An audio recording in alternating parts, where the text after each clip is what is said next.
খবর 24 সাথে আপনাকে স্বাগত। নতুন নতুন খবর জানার জন্য আমাদের চ্যানেলে চোখ রাখুন। নমস্কার দর্শক বন্ধুরা, স্বাগত আমাদের এই চ্যানেলে। আর.জি. কর মেডিকেল কলেজে নিহত চিকিৎসক পড়ুয়ার দেহে ছিল একাধিক আঘাতের চিহ্ন। তার দেহে যৌন হেনস্থারও প্রমাণ মিলেছে, এমনটাই রয়েছে ময়নাতদন্তের রিপোর্টে। সেই রিপোর্ট হাতে রয়েছে আমাদের। ময়নাতদন্তের রিপোর্ট বলছে তাকে শ্বাসরোধ করে খুন করা হয়েছিল, এমনকি তার যৌনাকে জোরপূর্বক বেশ কিছু প্রবেশ করানো হয়েছিল, তার উল্লেখ রয়েছে ময়নাতদন্ত রিপোর্টে। নিহত চিকিৎসক পড়ুয়ার দেহের ময়নাতদন্তের রিপোর্ট অনুযায়ী তার শরীরে একাধিক ক্ষতচিহ্ন ছিল। মাথা, গাল, ঠোঁট, নাক, ডান চোয়াল, চিবুক, গলা, বাঁ হাত, বাঁ কাঁধ, বাঁ হাঁটু, গোড়ালি এবং যৌনাঙ্গে ক্ষতচিহ্ন মিলেছে। রিপোর্টে আরও বলা হয়েছে চিকিৎসকের ফুসফুসে রক্ত জমাট বেঁধেছিল, অর্থাৎ হ্যামারেজ হয়েছিল।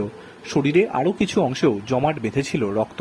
চিকিৎসক পড়ুয়াকে যে শ্বাসরোধ করে খুন করা হয়েছে রিপোর্টে তা লেখা হয়েছে। যৌনাঙ্গে জোরপূর্বক কিছু প্রবেশ করানো হয়েছিল, রিপোর্টে লেখা পেনিস্ট্রেশন বা ইনসার্টেশন বলেও উল্লেখ রয়েছে। একাধিক মহল থেকে অভিযোগ তোলা হয়েছিল নির্যাতিতার দেহে 150 গ্রাম সিমেন্ট মিলেছে। কলকাতা হাইকোর্টে তার পরিবার যে পিটিশন দায়ের করেছে সেইখানেও এ বিষয়টি উল্লেখ রয়েছে।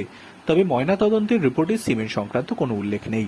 রিপোর্টে লেখা রয়েছে নির্যাতিতার এন্ডোসার্ভিকাল ক্যানাল থেকে সাদা ঘন চটচটে তরল সংগ্রহ করা হয়েছে, তবে সেই তরল কি তার উল্লেখ নেই রিপোর্টে। রিপোর্টে বলা হয়েছে যৌনাঙ্গর ওজন 151 গ্রাম। প্রসঙ্গত, ময়নাতদন্তের রিপোর্টে নিয়ম মেনে মৃতদেহের বিভিন্ন অংশের ওজন উল্লেখ করা হয়, এক্ষেত্রেও তাই করা হয়েছে। এক ফরেন্সিক বিশেষজ্ঞের কথায় যে সাদা চটচটে তরলের কথা উল্লেখ করা হয়েছে সেটা কি বস্তু তা ফরেন্সিক রিপোর্ট থেকে জানা যাবে। ময়নাতদন্তের রিপোর্টে এমন কিছু লেখা যায় না, কারণ সেটা পরীক্ষা সাপেক্ষ বিষয়।